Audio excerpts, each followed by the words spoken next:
rapid flight through a couple of thousand years, maybe seven. But while the slide coming up, just tell you, 70% of human DNA is shared with the humble earthworm. So when Nancy made reference to the fact that it has always been a First Nation tradition that we are connected to all living creatures, that wasn't just a figure of speech. That's actually a literal truth. So modern science of the Western kind is going like this, the science and beliefs and principles and understanding of First Nations, and that's what I'm going to be talking about today. First, just want to quickly show you this image. Alex showed you this, but if you look at this corner here, look at this area. Now look at this next image. Completely built up. Rapid change. We'll go back. We'll go back. Look here. See the river? Look now. It's over here. It's not there anymore. And the final thing, I'll get into that. This is a place that is dynamic and constant and changing. Any idea that it's somehow fixed is erroneous. Okay, now the presentation. Let's go through that.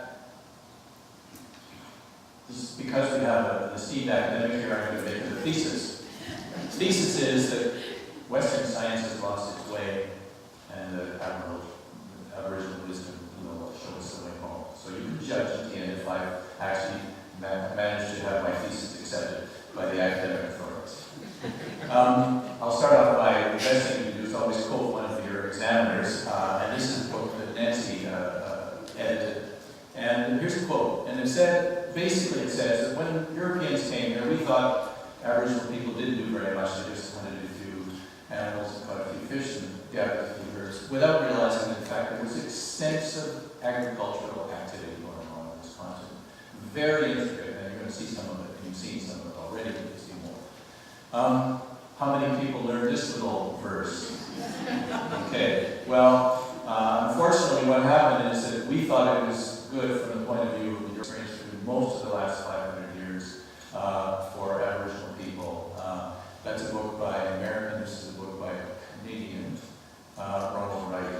In a sense, this is exactly what happened. Europeans came over and said, hey, there's nobody here. The reason they said that was because European disease wiped out 90% of the people living on this in the Americas. That's why. That's the only reason why. Whole villages were empty when people from Europe arrived. If you never want to read, if you want to read a book that will tell you something about this, read this and its cousin. It's easy to remember. 1492, 1 year earlier, 1 year later. These are books about what's called the Columbian Exchange. Nancy's made reference to it, invasive species.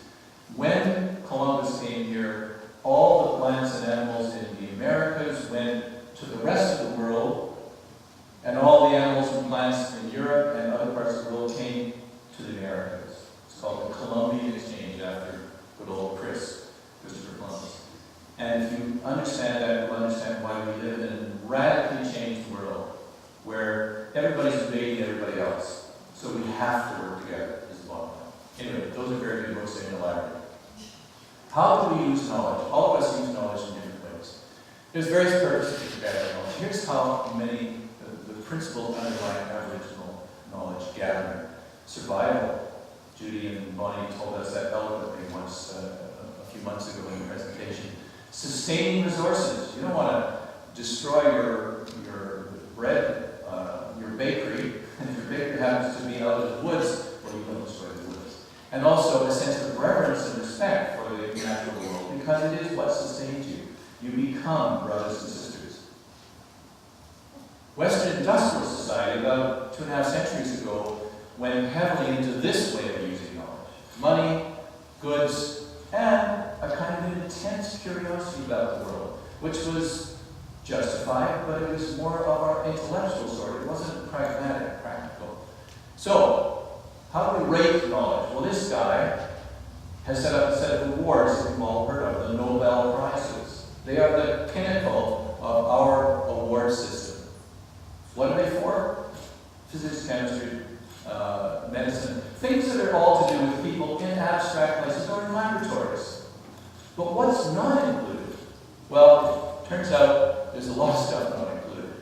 All the stuff to do with the natural world. There's no scientific award for any of the biological sciences, forestry, and, I might add, ethnobotany.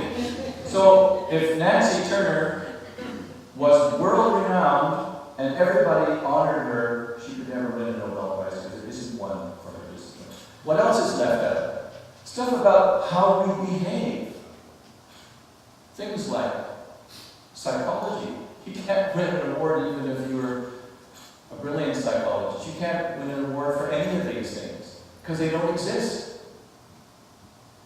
And that's the wrong thing. I'm really sucking up to the panel here. Because ethnobotanists deal with human culture and its relationship with plants. So it's actually about our behavior with reference to plants.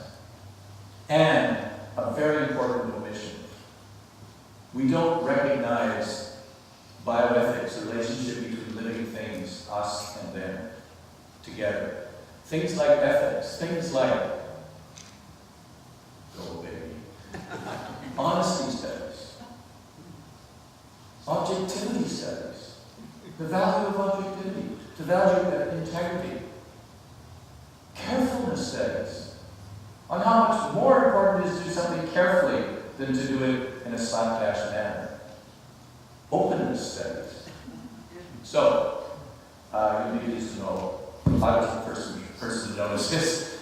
There is now a set of awards that are now called the Alternative Nobel. And this is about the transformation of our understanding in the Western world of the deficiency of the way we look at knowledge. The Right Livelihood Awards started out in 1980. Another Swede, by the way, Hugh Tyson, and I won't spell his name because I probably pronounced it wrong. Anyway, this guy said, he said, we need to do something more. So in 1980, he set this up, and he approached the Nobel Prize committee people. No, we don't have anything to do with you. So he had to do it on his own. But they are now considered a powerful antidote to this omission in our way of judging Western knowledge. You probably know this guy and his wife Louise. Percy Schmeisser's come a couple of times saying we don't need GMOs. Maud Barlow was talking about water and conservation. Of course, this gentleman needs no introduction. These people have all been honored with Right Livelihood Award. But a very important additional award. So we're starting to see the two streams of knowledge and understanding moving closer together. How am I doing, Professor Turner? Fantastic. Thank you. Okay, we've got a new player on the scene. This guy. It's not a guy. It's an object. It's a legal construct, mostly in Delaware. But look at the astonishing growth of multinational corporations. For about 40 years, about 1960, that's when the slope goes straight up. Suddenly, our whole cultural landscape has been changed. What do corporations use knowledge for? They use it for making a case for their exploitative activities, making sure that critics don't have a voice, satisfying government regulations, whatever they may be, and of course, this thing, making money for shareholders. Well, they seem to have done rather well. So we now have to deal with this new element in terms of how knowledge is used. What's its use? They've gone everywhere. These are two monks being sponsored by a pizza cane. The pizza cane. Different use of the word cane than you are normally in this institution, I suspect. So, how corporations use it. Here's an example. This is a report that Enderby made to justify the Northern Gateway pipeline, full of graphs and data and all this kind of stuff. But there's one sentence that struck me when I read it. There are no base files for this project as it is a greenfield project. Now, that's probably good. You want to know what it means? We haven't a clue how this will actually work because we're building this in untouched soil.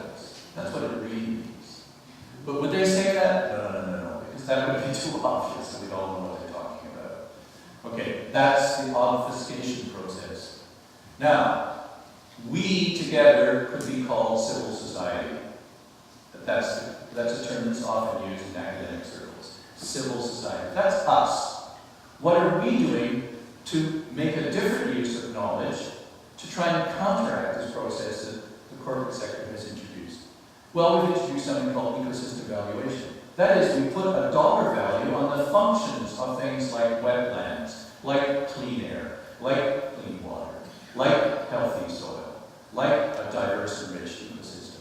We put a dollar value. It's kind of simplistic, a little bit dumb, but for people who only think in dollar terms, it actually makes them stop and reflect. Then we do studies, this is one from Dr. Inselberg, on the actual value, what the ecosystem around us is actually doing. We also have a measurement system called the ecological footprint, which has come up, it was developed at UBC, to be pleased to know, by Matisse Bacchanal and Bill Reese. Bill Reese is a professor there who goes all over the province and all over the world talking about this. It essentially says how much space you need for what you consume and the waste you put out. How much space on the planet do you need for that, for your purposes? Well, in a consumptive society, that can be astonishing, the amount of space we take up. And here's one example. This is the ecological footprint, that big square thing, is the actual ecological footprint of the Lower Fraser Valley, which is that little dotted hatched section just above it. The people who live in that little dotted, irregular area, like here, go, little pointer thing, go, oh, there, it's on the floor, so there. This little area here, those people there use this amount of land space, almost the entire state of Washington, to supply the services. How much planet do we have? Well, if we actually all lived the way we live in this part of the world, we need another 1.5 planets to supply us with what we use. Now, that's not going to work. There isn't another 1.5 planets at all. So, this is another way for us to look at our use knowledge to make us think differently about what we're doing. This is a society that you can go to the internet and find global footprint network that's ongoing. This is the bottom line.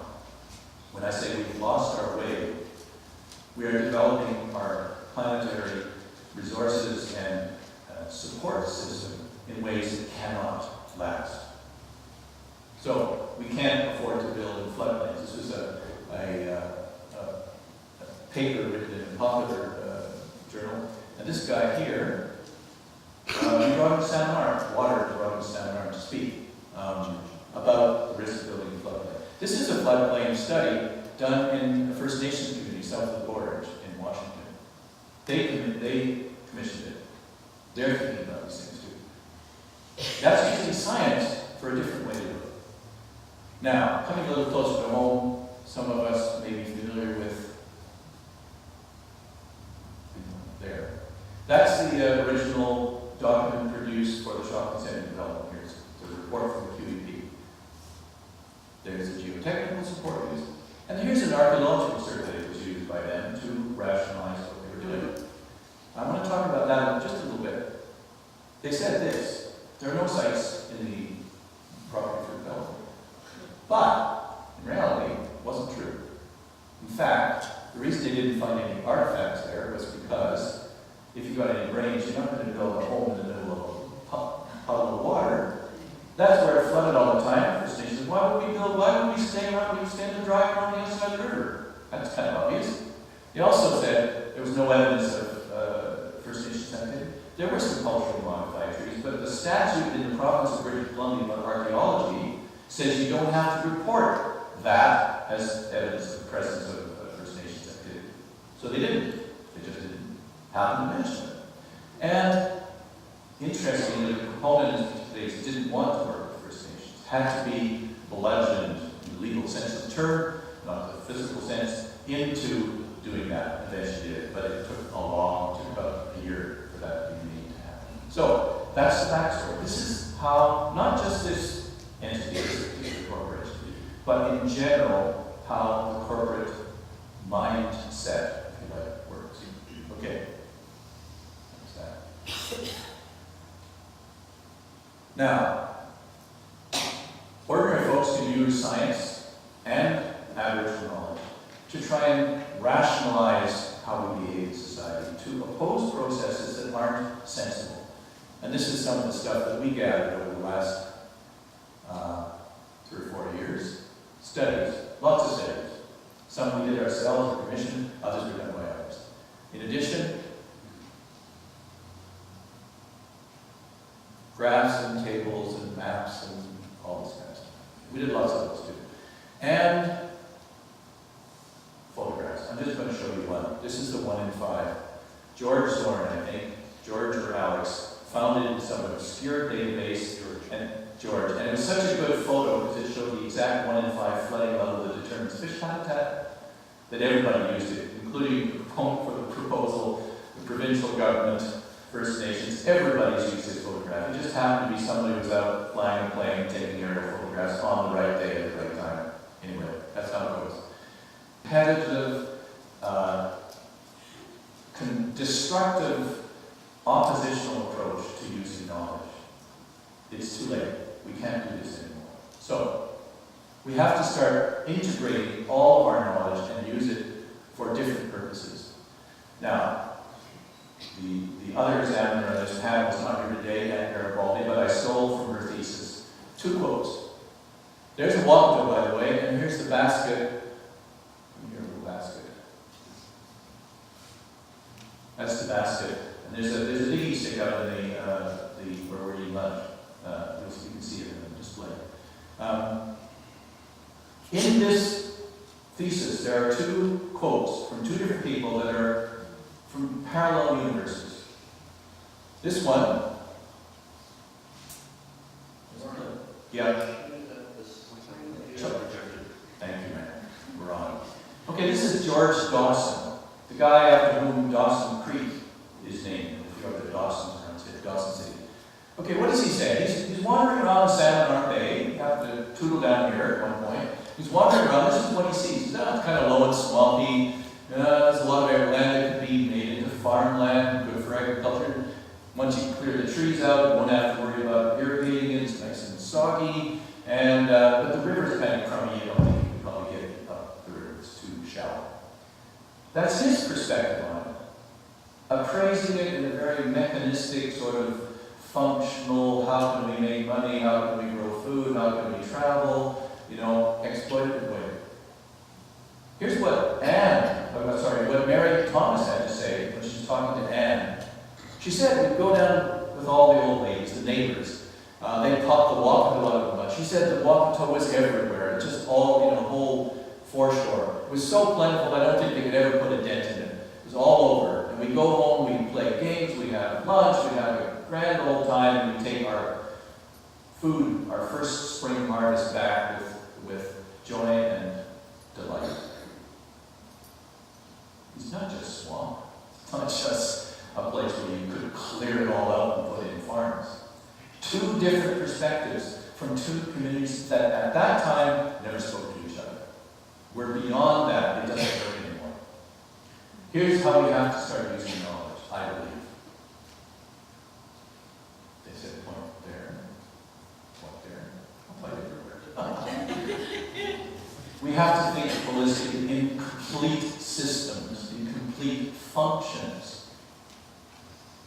We have to include human development in the landscape, not as a separate issue that's got nothing to do with the landscape. We have to change our behavior to adapt to what I'm calling the ecoscape, not the other way around. So, I stole this term from a consultant who came to work for us for a while. It's their actual company name. So I said, that's okay, I can steal it. Landscape and ecosystem. And the reason I'm including a different term is because all the life forms, the humans, etc. But also, there are now, many cosmic factors. Our solar system has an influence on us. It's a bigger deal. And in that, we're in the scheme. Some environmentalists said, well, get rid of the people and the planet will be fine.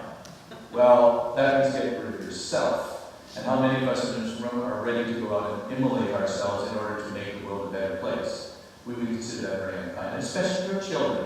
Would you go out and do that to your children? No, you would not. So we have to learn to live in the planet successfully.